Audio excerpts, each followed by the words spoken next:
One. Hello, everyone, and welcome to today's Telephone Town Hall with Congressman Rob Bresnahan.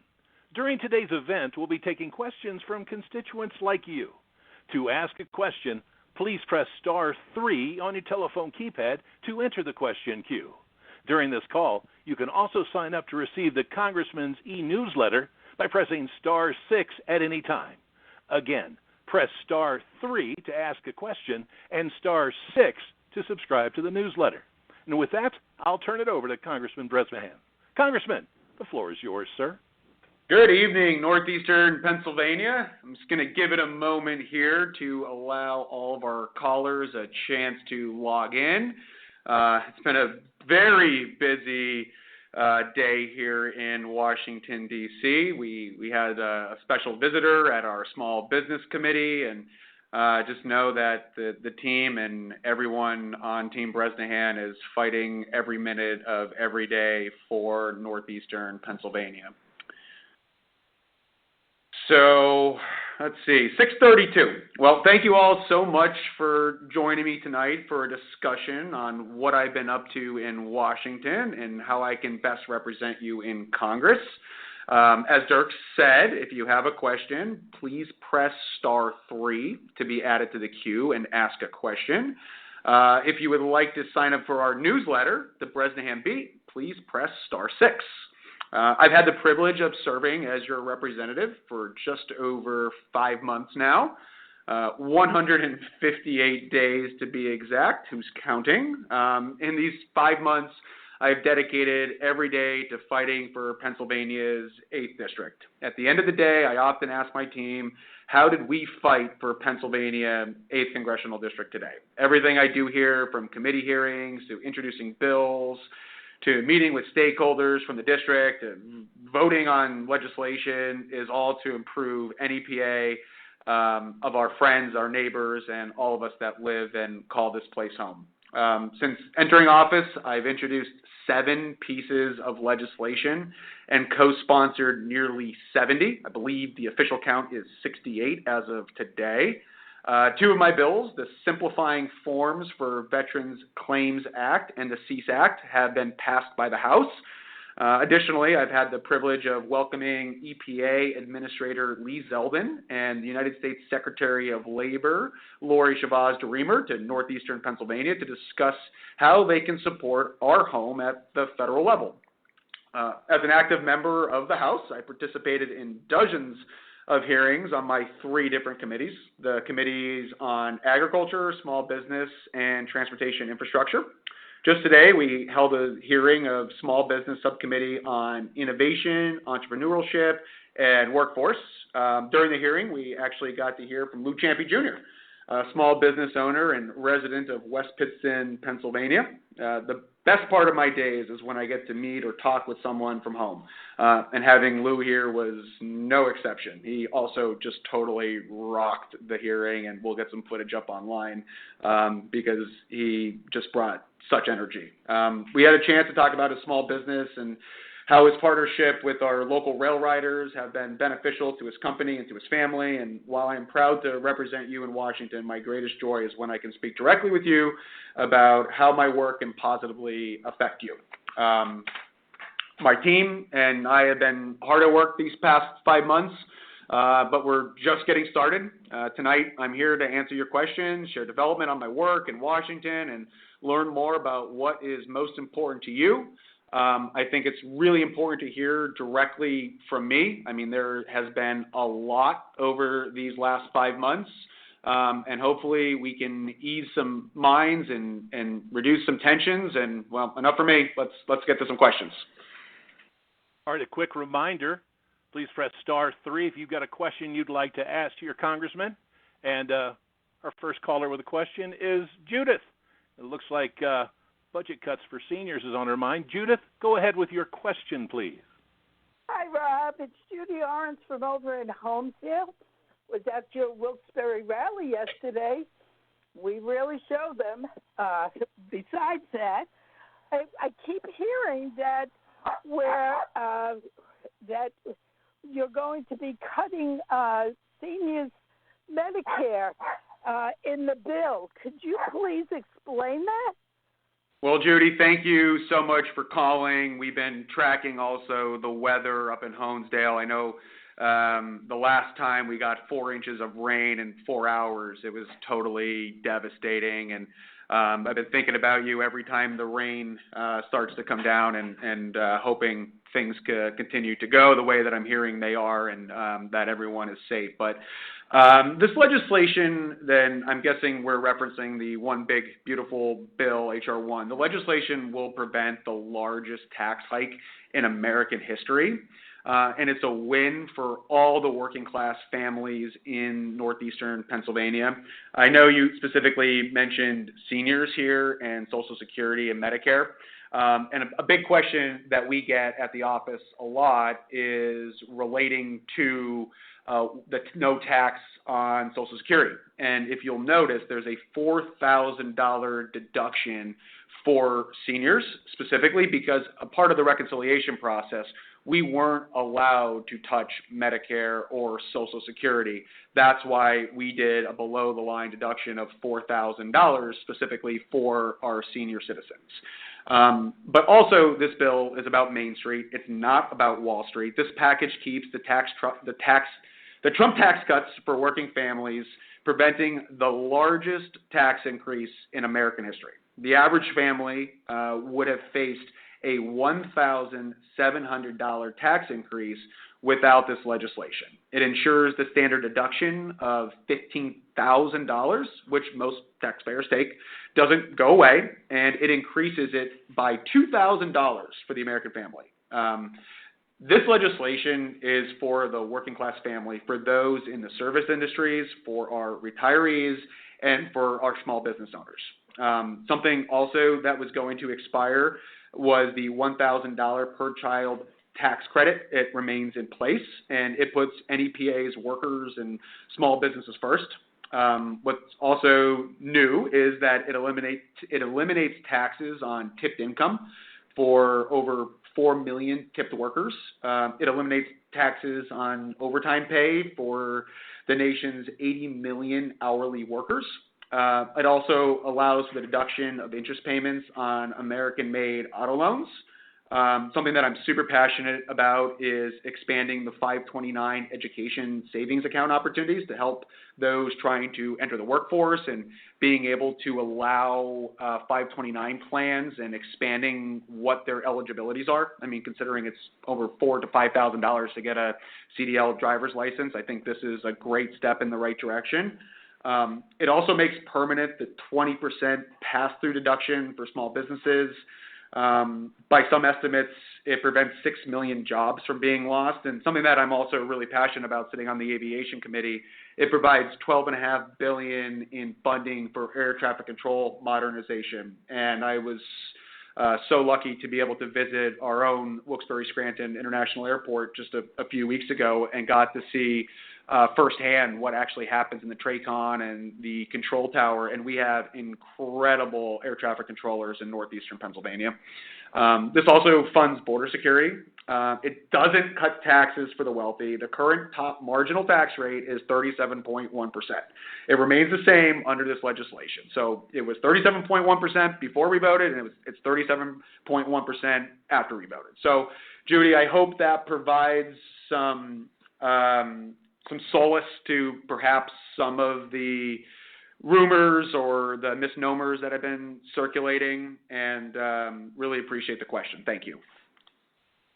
Moving on to our next caller with a question, we've got Kenneth on the line with us. Kenneth, welcome to the call. You're live with the Congressman. Go ahead with your question, please. Hi, Representative Bresnahan. I just wanted to thank you for all the work you've done in Congress so far. You've really been quite productive with legislation so far. One thing I noticed, and I was at your last town hall, I didn't get to ask my question, but I was happy to listen, was that you repeatedly said that you would not cut Medicaid.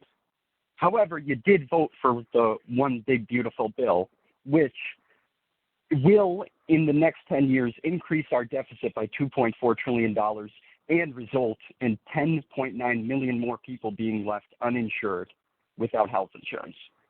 That sounds like a Medicare cut to me. In fact, while it does provide $3.75 trillion in tax cuts, it's only made up by $1.3 trillion in savings, which is mostly cut out of food assistance and Medicaid. So I would again like to ask about your vote on the One Big Beautiful Bill, which I find offensive, insulting to my intelligence. Is it really beneficial for us, or is it a tax on Medicaid, or a cut on Medicaid, which you promised you wouldn't do? Well, great question. I appreciate you making it through this time and asking that question. I think there's some differences of opinions relevant to what the debt will actually balloon to. There was a CBO, Office of Management and Budget proposal that was put out today that will actually suggest that because of our limiting growth set at 2.6%, but American citizens that are eligible for Medicaid will continue to receive those benefits. There was a lot of misinformation floating around, and I want to assure you I am working each and every day and minute and hour to protect you and those benefits if you do receive them. There is a work requirement. Absolutely. It was something that we were vocally supportive of from the get-go, and the work requirement is 20 hours per week. The requirement can be fulfilled through work, but it's also through job training, caregiving, volunteering, school. There is also a gigantic list of people who are exempt from the work requirements, including disabled individuals, pregnant women, single parents, children, those 64 and over. Actually, I have to get the list because it is so comprehensive. And I'm going to take a moment to read these here because we were very intentional on the language, because if you truly do deserve these benefits, you will continue to receive those benefits. It's individuals under the age of 18 or over 64, pregnant women, full-time students, disabled veterans, individuals with medical needs, including physical, intellectual, or developmental disabilities, mental health disorders, blindness, substance use disorders, serious or complex medical conditions, members of households receiving SNAP benefits, individuals in rehabilitation programs, inmates of public institutions. So this legislation does not cut Social Security or Medicare. I heard Medicare mentioned, and I just want to clarify that fact. We worked significantly throughout this process to protect Medicaid benefits for the people of northeastern Pennsylvania. We negotiated with colleagues, with leadership, the White House to block any proposals attempting to lower the provider tax or FMAP percentages, and I opposed cuts to health care funding. I will always fight to protect working-class families in northeastern Pennsylvania, and I stand with President Trump in opposing gutting Medicaid. My position on this has not, and it will not change. Pennsylvania's 8th Congressional District has over 200,000 Medicaid recipients, 27.1%. I think it's over 65,000 Medicare recipients and 190,000 to 200,000 Social Security recipients. Those are programs that our neighbors rely on, and I will fight to ensure those who are deserving, and this was designed for, our most vulnerable United States citizens, and eliminating waste, fraud, and abuse can access these benefits long term. I do support efforts to remove illegal aliens from Medicaid rolls and requiring work for able-bodied adults. A number of Senate Republicans like Lisa Murkowski, Josh Hawley, Jim Justice, Susan Collins, all have said that they won't support gutting Medicaid, and I had met with a few of those names over the last 48 hours expressing that if this comes back with any modifications to FMAP or provider tax, we will not be supporting that. We have been in active dialogue with our long-term care providers, our hospitals, all of the various different providers. And when we went into that vote, this bill looked very different 48 hours before. There was proposals to reduce FMAP. There was proposals to reduce the provider tax. And we would not support it. And President Trump and Speaker Johnson have both said we won't gut Medicaid, and I agree with them. If a final reconciliation package guts Medicaid, we will not be voting for it. we co-sponsored legislation proposes amending the Social Security Act to provide Medicare coverage for multi-cancer early detection screening tests. We also co-sponsored legislation to equalize the negotiation period between small molecule and biologic candidates under the Drug Price Negotiation Program. So we think proposing an amendment to the Social Security Act to extend the negotiation period for small molecule drugs from 7 to 11 years and aligning it with the period of those different medications will also do wonders for research and development. But going back, it's a non-negotiable. It's a non-starter. So we will not be gutting Medicaid. But thank you for the call, and I do appreciate your concerns and echo them entirely. It was great to see so many folks have connected into this live telephone town hall. And a feature that's available to you is to get signed up to receive the Congressman's very informative newsletter. You can do that simply by pressing *6 on your telephone keypad right now during this call.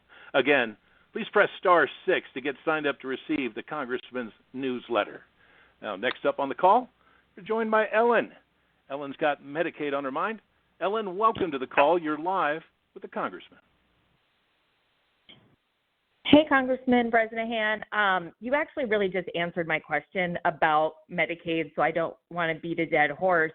However, I do want to ask you about stocks. I'm actually not on Twitter, but every day my husband shows me he follows you, and it's saying, well, he follows a lot of people, but it's saying that you are performing really well. You're making all these trades, yet I thought you were supposed to stop trades. Is there any way you can kind of just explain what's going on there? I did vote for you. I'm really appreciative of you doing this for us and helping us with making NEPA better, but I didn't send you there to trade. So, how can you help me understand this? Well, great question. And for you to know, I have never traded my own stocks. I don't trade my own stocks.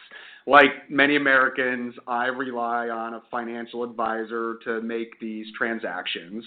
The public should never have to question whether their elected officials are serving the public or their own portfolios.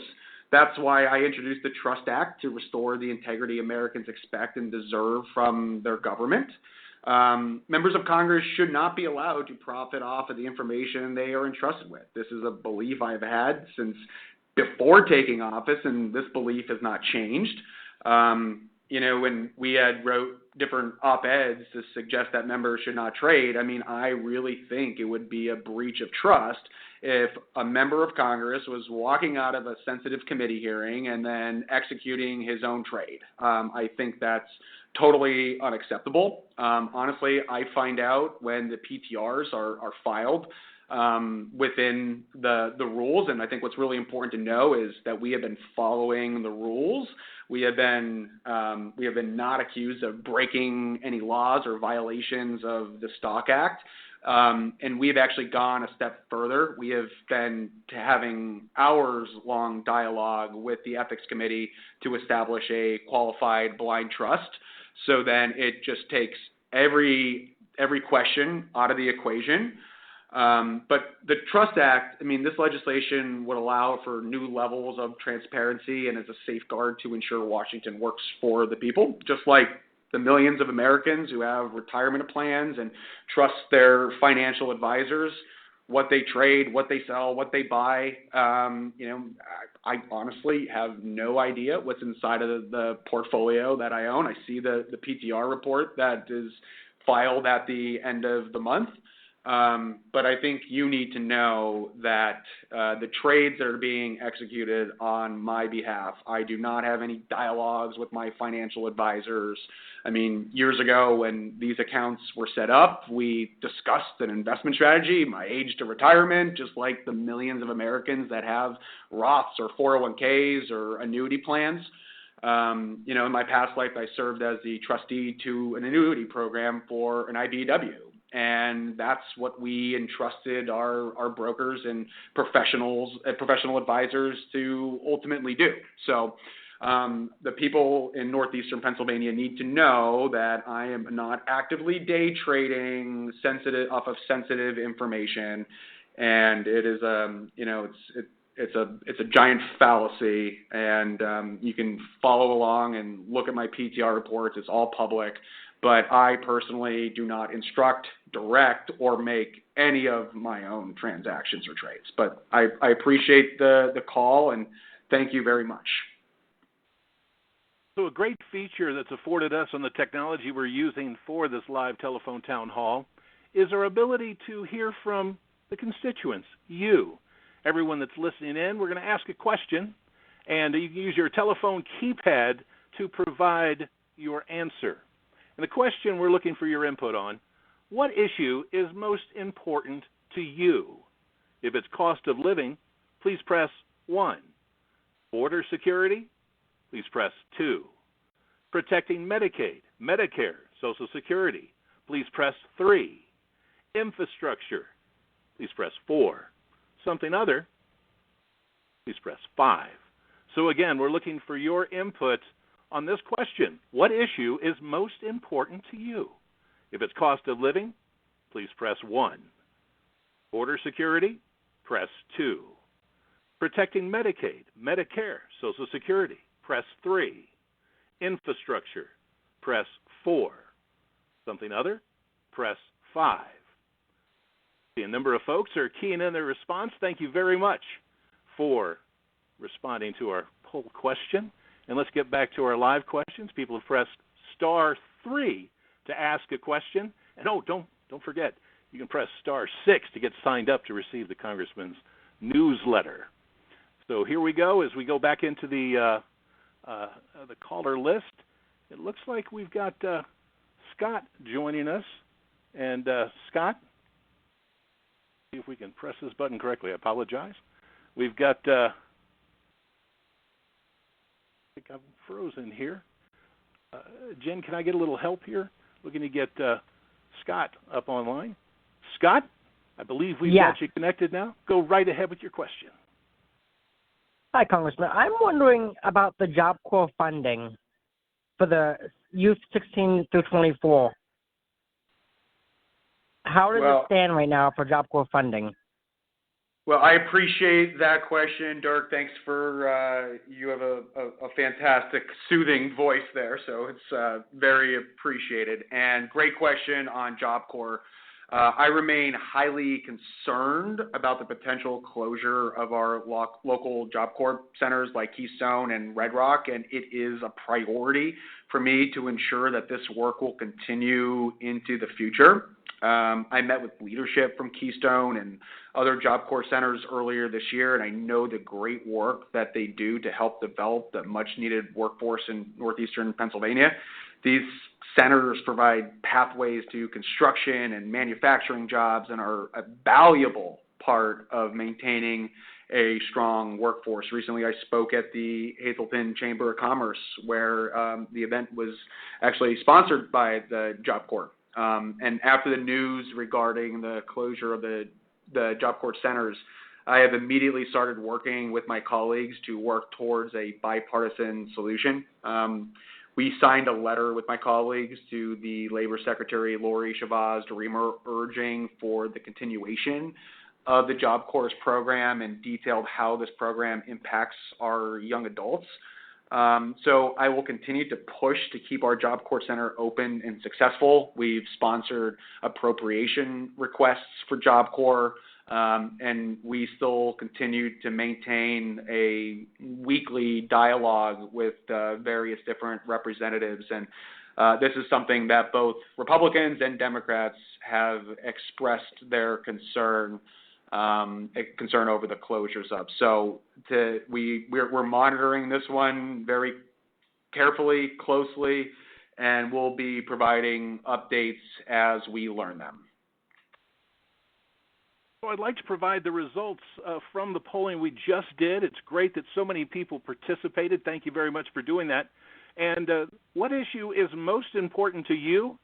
A level of importance with 33% of the folks responding. Protecting Medicaid, Medicare, and Social Security was tops on their list.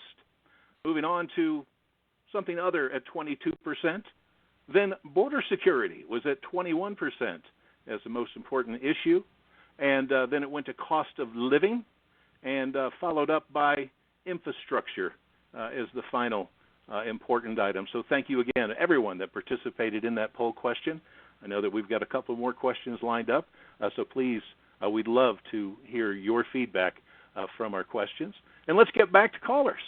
And we've got Joe coming on the line now. Joe, you are live with Congressman Bresnahan. What's on your mind?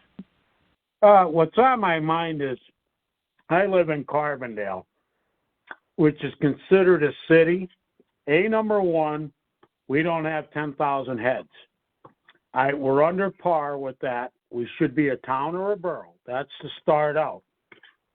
Then we just got a county tax raise of 33%. Then on top of that, they just reassessed us for our homes, which is ridiculous the way they assessed us. We're on Social Security. We're going to be out on the street. There's no doubt about it. So what can he do about that?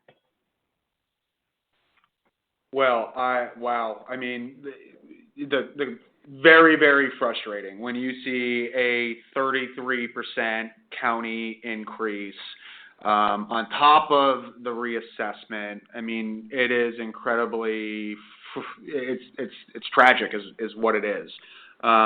I wish there was something I can do, something that we didn't even talk about is school property taxes. You mentioned that you're on Social Security. I'm guessing you don't even have children enrolled in inside of a local school district.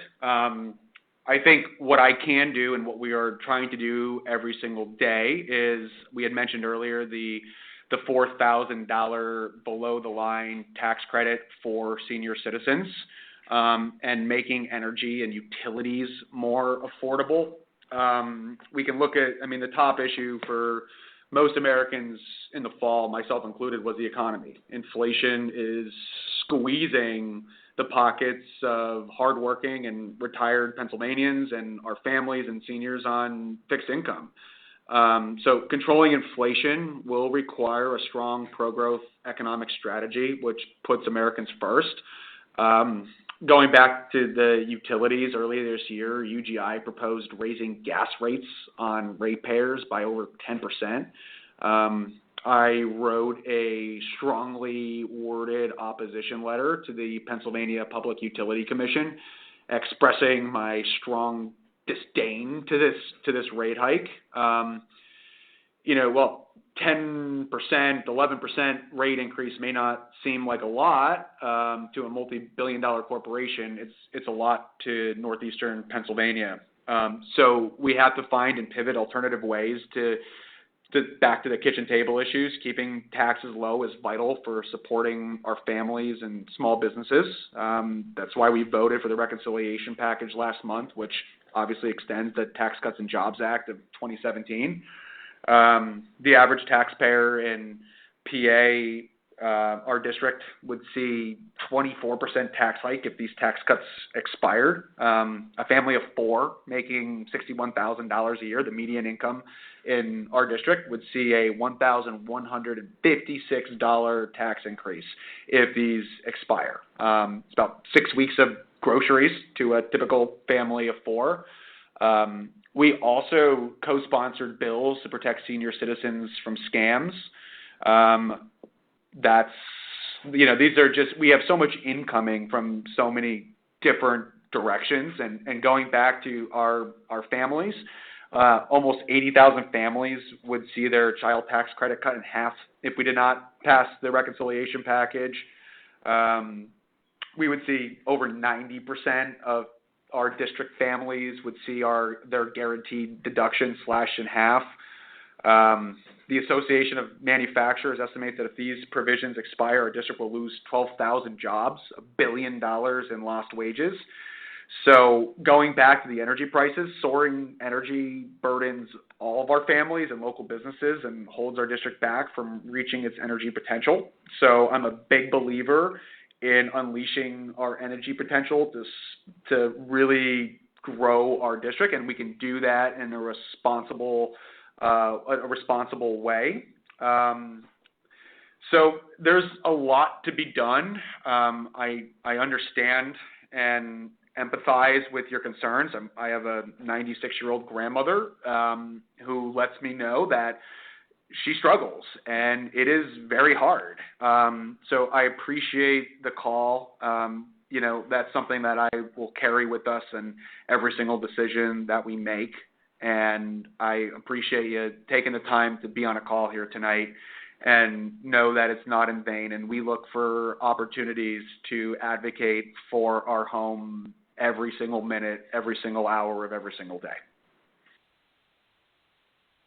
Moving on to our next question, we've got Joseph joining us on the line. Hello, Joseph. You are live with Congressman Bresnahan. What's your question? How you doing, Mr. Bresnahan? My name's Joe Mirren. I'm a business owner here in northeastern Pennsylvania, actually Wilkes-Barre area. All right, and I own a company. We're a union organization. We manufacture standing seam roof panels, wall panels, facade panels, architectural panels. All right, we're very heavily involved, and we're trying to bring more people into the union because we want to create better manufacturing jobs. All right, and I need to know what's out there for businesses like ours for creating, more jobs. I mean, well, the federal government is a very large place, and I would definitely love to talk a little bit more specifics and figure out different ways that we can be beneficial. So I'm going to take this as a moment to give a few phone numbers out to all of the callers. Our Washington, D.C. office is 202-225-5546. The 44th office would be closest to you in proximity. So 570-763-6120. And would love to learn more specifics about what some of the different challenges could be. I think we have to talk about education and workforce. We have to talk about apprenticeship programs and make sure they include different collectively bargained organizations in our union programs. In the U.S., education is primarily managed at the state and local levels. It's one of the most important foundations of our society in ensuring that every student has access to quality education, and it's essential for the future of our country. So I think we have to, I know you had mentioned metal roofs, and I think it goes back to the cost of manufacturing and the availability of resources, making sure that they are available. And, thinking about higher education, I think you are always going to have a shortage of skilled workers. So making sure that there are apprentices programs. That's why I was happy about the 529 expansions. Also, I was a union electrical contractor in my last life. I was a part of the IBEW. I was a chairman of a joint apprenticeship training committee. I was a health, wellness, and annuity trustee. And I think about lifelong learning, that it's not just 4 years in college. What's so impressive about apprenticeship programs is you earn while you learn. But the next crisis we are going to have is the availability of a skilled workforce. We can sell all of the widgets or all of the roofs or all of the material. If we don't have people to actually do the manufacturing, install the actual products, that's going to be a major pinch point. So we have to start thinking about the 22nd century workforce. We're already halfway through the 21st here. But I love apprenticeship programs where you earn while you learn, something that I actually became very interested in when I did my first legislative fly-in with the National Electrical Contractors Association. Back in 2017, we did some really good work on expanding 529s and eligible college saving plans and expanding them into the workforce development side. I don't feel that it went as far as it could have. Personally, I would like to see those 529s be utilized similar to the GI Bill. So there are plenty of different opportunities. I mean, is everything inside of the reconciliation bill perfect? Hardly. Would I have liked to have seen some of the sunsetting of the energy tax credits be delayed or extended over a gradual period of time? But I feel that it needs to be a holistic approach from generating our next workforce, and also having the availability of affordable energy so we can do manufacturing and we can create things. And there's no reason why northeastern Pennsylvania can't be the epicenter to that. I mean, within 1 day CDL drive, you can reach 60% of the United States population. Within 200 miles, it's 50 million people. And northeastern Pennsylvania, I just spoke earlier today at a summit about the history of industry in northeastern Pennsylvania. It was anthracite coal mining until 1959, and then we pivoted to the garment industry, and then after NAFTA came, and after that it became logistics, distribution, warehousing, and now we're seeing the AI data centers where that is going to be the next reality that we are all facing. I think it creates incredible opportunity. But if there is not the availability of electricity, you need to be able to generate power, you need to be able to transmit power, and you need to be able to distribute power. And one of our largest utilities in northeastern Pennsylvania spent the last 100 years building out their transmission distribution systems to accommodate 7 gigawatts of energy. The demand is going to be 11 gigawatts of energy over the next 3 to 5 years. Something that I have expressed my concerns on with these projects specifically, and I know I'm kind of dancing around the roofs, but these facilities do require roofs and metal roofing and labor to install them. There will be a pinch point on electricity just like the workforce. So we need to find ways to be able to do this responsibly. And also, we're not going to saddle the taxpayer with the investment and the CapEx costs of building out these distribution transmission systems. So, and I expressed my red lines with our utility friends and said, hey, that's just not going to happen if you think that you're going to build all this infrastructure and then our senior citizens, like our prior caller from Carbondale, is going to foot the bill. That's just not going to be the case. So these private investments need to find ways to make the proper hardening and infrastructure investments for specifically our power distribution and transmission grids. But at the same time, we can do this in a responsible way and create really incredible education workforce opportunities here in our backyard. So I would love to be able to whittle away the question a little bit deeper. And we'll be back in the district. As soon as we're done with votes on a Thursday, we are back in the car, back in northeastern Pennsylvania. So we'd love to find a time to sit down and put our heads together. Before we get into our next caller's question, I'd like to sneak in with another polling question. Ask everybody listening in on the call to use your telephone keypad to respond to this question. Question is, should non-citizens who engage in violent activity face deportation? Please press 1 for yes, press 2 for no, press 3 if you're unsure. So again, looking for your input on this question. Should non-citizens who engage in violent activity face deportation? Please press 1 for yes, press 2 for no, press 3 if you're unsure. I see people are keen in their response. Thank you very much for doing that. And another quick reminder, the Congressman and his staff put together a very informative newsletter. You can get subscribed to receive that simply by pressing *6 right now on your telephone keypad. So again, to get signed up to receive the Congressman's newsletter, please press *6. As promised, here's our next question. We've got Debbie on the line with us now. Debbie, welcome to the call. Go ahead with your question, please.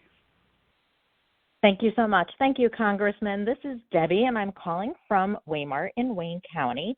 And my question is related to education and workforce. Wayne and Pike counties are the only 2 counties out of 67 within the Commonwealth that do not have a career and technology center, which would give us a proper workforce, a properly educated workforce, and continuing education for our adults. Do you support helping us bring a career and technology center to Wayne and Pike counties? And if so, how? We need to make it happen. Absolutely, yes. Jumping up and down. I've actually had the opportunity to tour the Wallenpaupack CTC not once but twice. We have, the robotics, the engineering, the aviation, the auto mechanics. Incredible. And I think it is unacceptable that Wayne and Pike County are in a CTC desert. I know how important these facilities are. We have not released what our 2026 community project fundings will be yet, but I can assure you that we have been working hand in hand with the commissioners and the school districts, and it is a project that I am determined to see become a reality. We've gotten close a handful of times. I think we are, I'm here 158 days, but I know there had been conversations that this was something that we started and couldn't get off of the ground. And the fact that there's, just such a void, I am a huge proponent of CTCs. We provided, when I was in the private sector, scholarships for CTC students. These are creating our next generation of workforce, just like I had mentioned on the prior call. Day one, you will have a job. Hearing the stories and getting to talk firsthand with the students, and something as simple as the firefighter public safety program. We are dealing with volunteer recruitment struggling across our volunteer networks, and that was seeing the firsthand and having people actually be turned into a level 1 firefighter before they even get out of the program and are hired full time in the EMS program, and being able to work through the modules, the culinary program. It really left, just personally, I left so motivated and excited. Every time I visit the CTC, I just leave so incredibly optimistic that this needs to become a reality. So know that it is extremely high on my priority list. As I told the superintendent, you spend your time talking to different legislators that may be apprehensive about the program. My support is 100% behind this. It's so encouraging to see so many people so active on this call. And I've got the results of the last poll question. The question was, should non-citizens who engage in violent activity face deportation? An overwhelming 86% of those that responded said yes, 9% said no, and 5% were unsure. So again, thank you very much for participating in our polling. And let's get back to a question here where we've got, it looks like Robin is on the line with us now. Hi, Robin. Welcome to the call. You're live with Congressman Bresnahan. Hi, Congressman. I just wanted to let the people know also, I met with you last week in Washington for the National Association of Realtors and the Pennsylvania Association of Realtors. We were actually able to see you hard at work getting an amendment passed. Well, we watched it on the big screen while we were there. And then you came in and you were so attentive in paying attention to all of the legislation that we need passed for both our clients and your constituents, and you really support all of us. So we thank you so much for all of your hard work on all of that. Then my question, personally, because in Lackawanna County, taxes have skyrocketed. We're going to get hit with the assessment next year. The school taxes are going up where I live, and the utilities are supposed to go up again. And I did see where you sponsored the Energy Choice Act. Is that going to help us with our utilities? Because they've gone through the roof also. Robin, thank you. It was so great to see everyone in Washington. I'm sorry I was late. We were doing floor debate. So I'm glad you got to see the legislative process in action.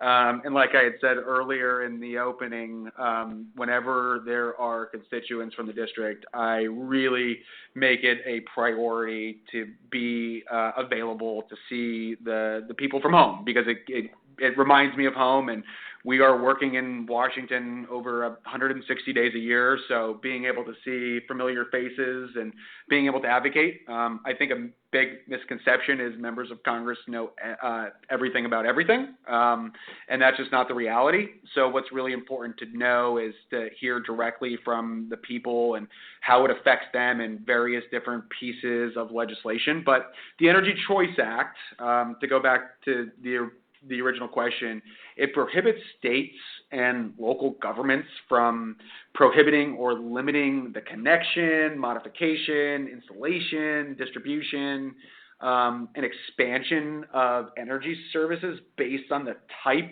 or source of the energy to be delivered. I know it took me a while to wrap my head around that one.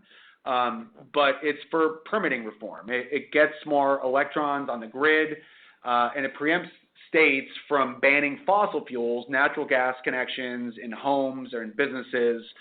So yes, I really wholeheartedly believe that it will do just that.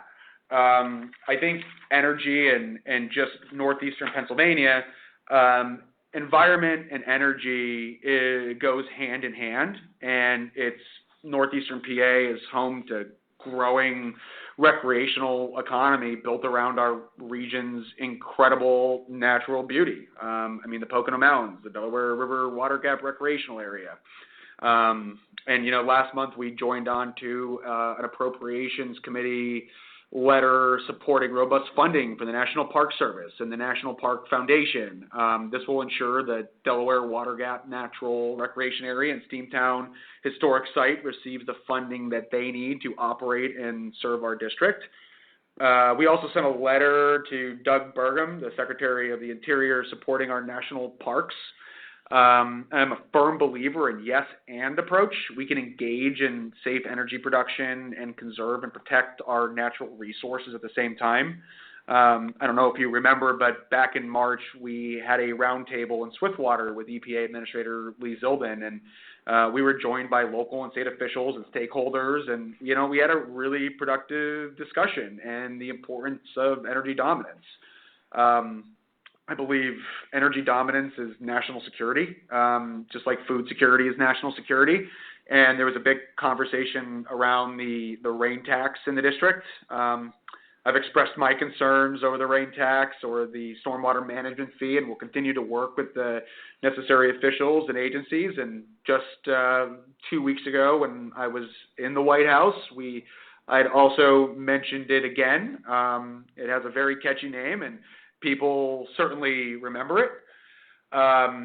California and New York tried to ban natural gas, and now if you look at their utility bills and their gas station prices, just fuel for your car, it's out of control. There's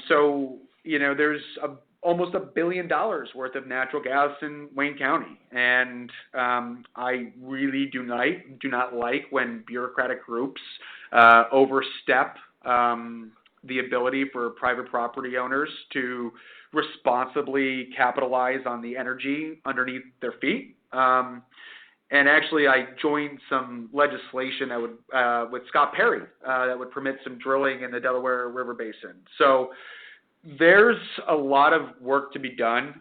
Again, like I said, it is the biggest derivative of inflationary pricing is the cost of energy. I'm on the Transportation Infrastructure Committee, and I serve as the Vice Chairman of Highway Transit.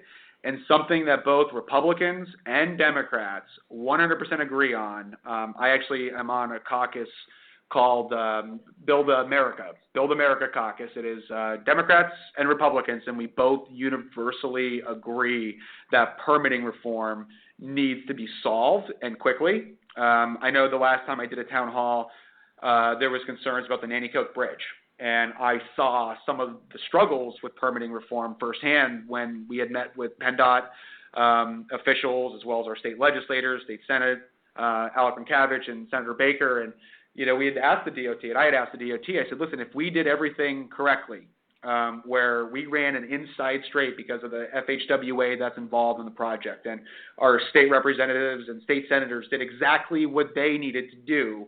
When will that bridge be put out for bid? And I was told it would be 6 years because the environmental study alone would take 3 years. So now we're looking at a $55 to $60 million project, which could now easily become $85 to $90 million. And I fundamentally do not believe that is prudent usage of taxpayer dollars. And again, it's the yes and approach. Like, we can do this in a responsible way. We can do this that we are good stewards of the environment, but ultimately we can't allow our infrastructure to continue to crumble when 25% of bridges in our district are structurally deficient. So I know I got slightly off topic on the Energy Choice Act. I think it was HR 3699. But I do believe it will make energy more affordable for all of us. Our next caller is Dawn with a question for you, Congressman. Dawn, welcome to the call. Go ahead with your question now. Hi, thank you. My question is regarding what's going on in LA. With so many conflicting messages from CNN and Fox, I'm wondering what your take is with what's going on in LA. Do you see these as being peaceful protests or violent and intentional riots? And then just a second part to that, I just wondered, how do you feel about our National Guard being there? So, great question. I'm a big believer in seeing is believing. I think what I can say is I am a strong, adamant supporter of right to free speech. I mean, we have people that exercise that right in front of our office, and I welcome that. And it's the cornerstone of our democracy. But let me be clear, there is no place for violence and destruction in our communities.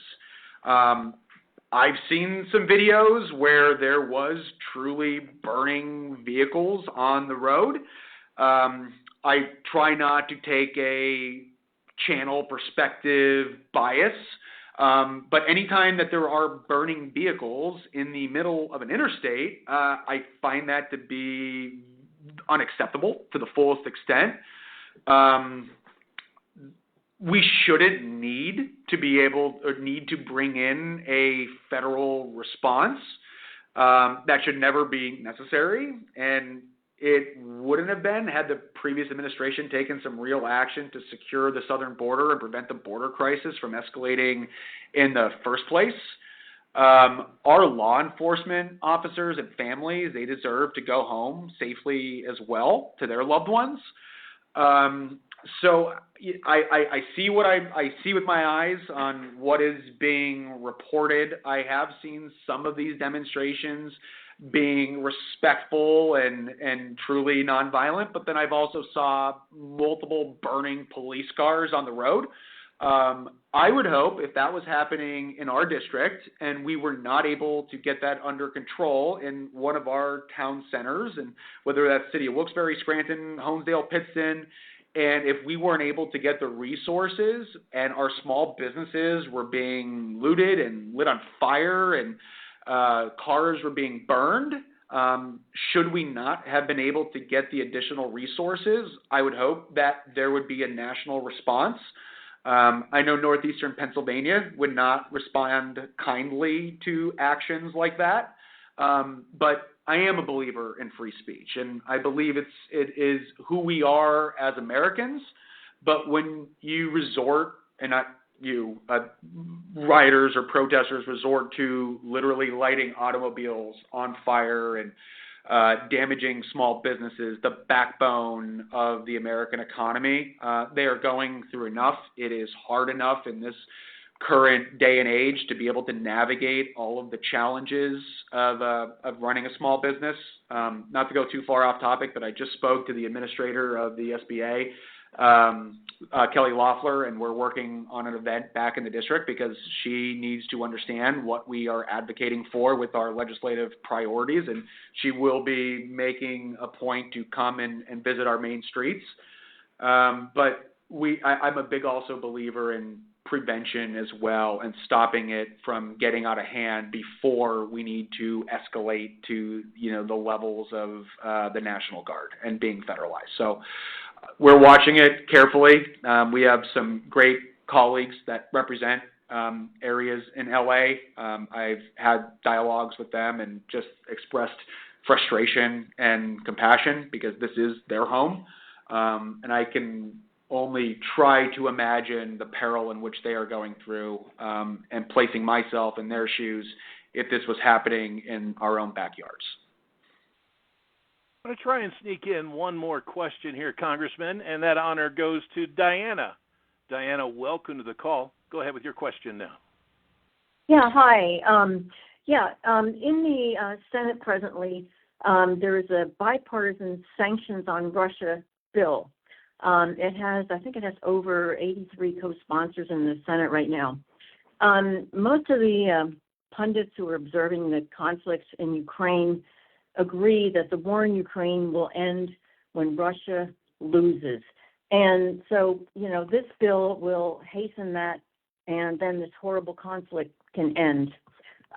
What can you do to get the House to advance this bipartisan sanctions bill, assuming that the Senate takes action, and I hope they do, I believe they will, and then it'll be up to the House to further advance that. Thank you. Well, thank you for that question.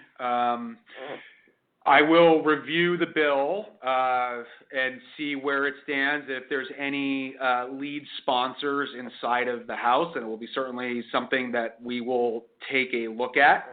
To touch on Ukraine, this war has led to thousands of civilian deaths, displaced millions, and strained economies around the world.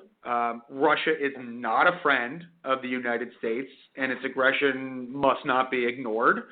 The significance of this conflict and the suffering it has caused is not okay, and I also recognize that my duty is to put the people of northeastern Pennsylvania first.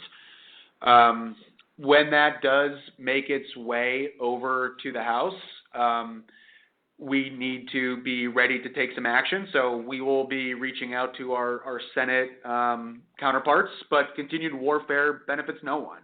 I hope a ceasefire will expand to the entire conflict zone and lay the groundwork for permanent and lasting peace. And whether we're working with the State Department, our colleagues in Congress, the Senate, I'm really rooting for Ukraine to be able to be successful in this conflict and bring this to a close. And unfortunately for us, this also brings us to a close. So I want to say thank you all so much for joining us tonight.